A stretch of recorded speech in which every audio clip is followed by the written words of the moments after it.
So before starting off this video, I want to tell you guys that this video is completely based on my opinion and what I have experienced in the Genshin community. So no need to take it personally. Well now Bard, roll the intro.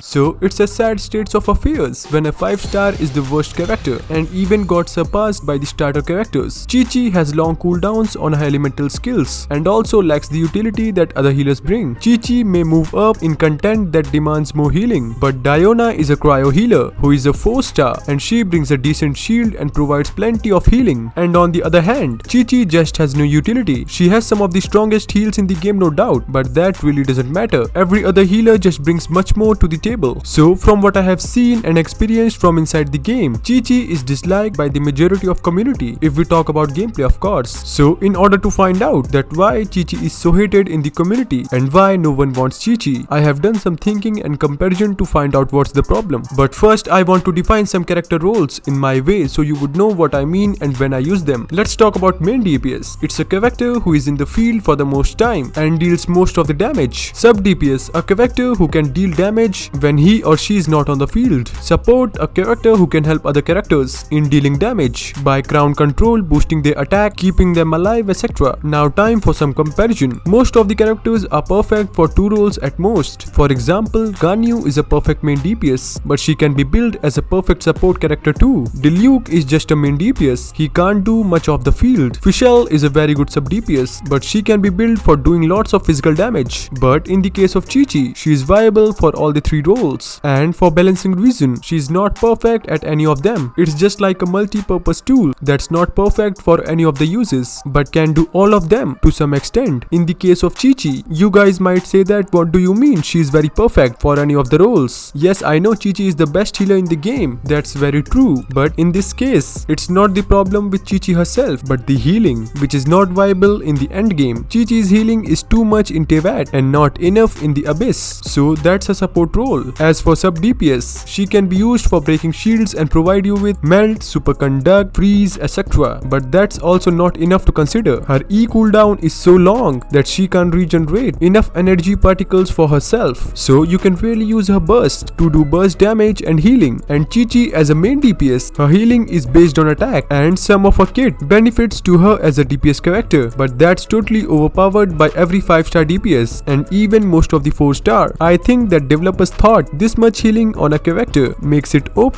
so they made other aspects of QIQI relatively weak as an attempt to balance her out. As the result of this, QIQI is not viable when you don't need her insane healing, which is in the case in endgame content where shield is very necessary. And there are also a lot of reasons too that why QIQI is not a very good character. First and foremost, you cannot build her as a DPS. Building QIQI on Blizzard or Noblies is not practical since it doesn't add much to her healing abilities and also it doesn't add on her damage. Although QIQI's burst deals decent damage, but it is not all the reliable source of attack. However, that doesn't mean she can't be built as a DPS. You cannot use her skills to deal damage. QIQI's skills is somewhat similar to Barbara. When it's active, QIQI's normal and charge attacks heal the whole team. However, just like Barbara, QIQI's skills also does little damage. That's why players cannot use QIQI's skills to deal damage, especially considering that it's also a poor choice for cryo application. QIQI's skills is exclusively used for healing. That also means that other players should not build QIQI as a cryo damage, as it will do close to nothing for the team, and also you cannot count on her burst to heal. Well, as a dedicated healer, it's not common for players to think that QIQI's burst is a main source for healing. However, QIQI can't recharge her burst fast enough. It has high energy requirements and she needs other characters to recharge it for her. Instead, the little QIQI's main source of healing comes from her skill and also the fortune preserving talisman she puts on the enemies. Just like Noelle and the healer Barbara, QIQI can heal the party if she does normal attacks while her skill is active. Furthermore, QIQI also has a chance to apply the healing mark when she attacks enemies. But yes, again, you cannot use QIQI for elemental reactions. Cryo element is important for all the 3 elements it reacts with. It's necessary to create the effects melt, superconduct and freeze. Being a support and a cryo user, some players might think QIQI is good to use as a reaction support, but unfortunately that is just far from the truth and QIQI's cryo application is terrible. Her skill has a very long cooldown time and it requires her to stick the enemy in order to apply cryo for every few seconds. Her burst is a cryo area of buff effect damage, but it takes far too long to recharge. And yes, you cannot build her on HP, just like most of the healers in Genshin Impact require HP to improve their healing. However, that's not the case with QIQI. Her healing scales with her attack, so the more attack she has, the better she can heal. But then also, you cannot build her on HP, and she becomes so much dependable on other characters to carry her. And because Genshin Impact isn't a healing competition, but a DPS race, when QIQI is such a good healer and makes your party close to immortal, it doesn't actually solve most of the challenges in the game, and that's the issue with both QIQI and the game. Well, it's shame that the potential is being limited in this way. The same applies to Beidou. For example, her counter skill is unique, and there isn't other character that has anything remotely similar. However, the game isn't built for counter gameplay, and her skills rarely reach its potential. QIQI's main issue is her extremely long skill cooldowns. Due to that, her healing powers will be helpful only occasionally. So in the end, I only have to say that QIQI can work both as a cryo battery and a healer. But as we know, Diona, which is a 4-star character, is better healer than QIQI because Diona has better preventive measures. Plus, she is also a great healer and she can do much better elemental reactions, and she also has a shield and less long cooldowns compared to QIQI. And if we talk about QIQI as a healer, then of course there is no problem with QIQI's healing. She is definitely one of the best healers in the game. She can be very helpful in some crucial conditions of the game, but again there are more cheaper options available, and if not better then equal counterparts of QIQI like Bennett and Barbara. Of course they are cheaper to build, and yes, there is no much hard work required to unlock their constellations too. So yeah, there are many options available for players to replace QIQI, and I think this is one of the reasons that I have experienced why most of the players don't use QIQI. So yeah, my dear Hillbilly trolls, I have explained why no one uses QIQI. If you guys find this video useful,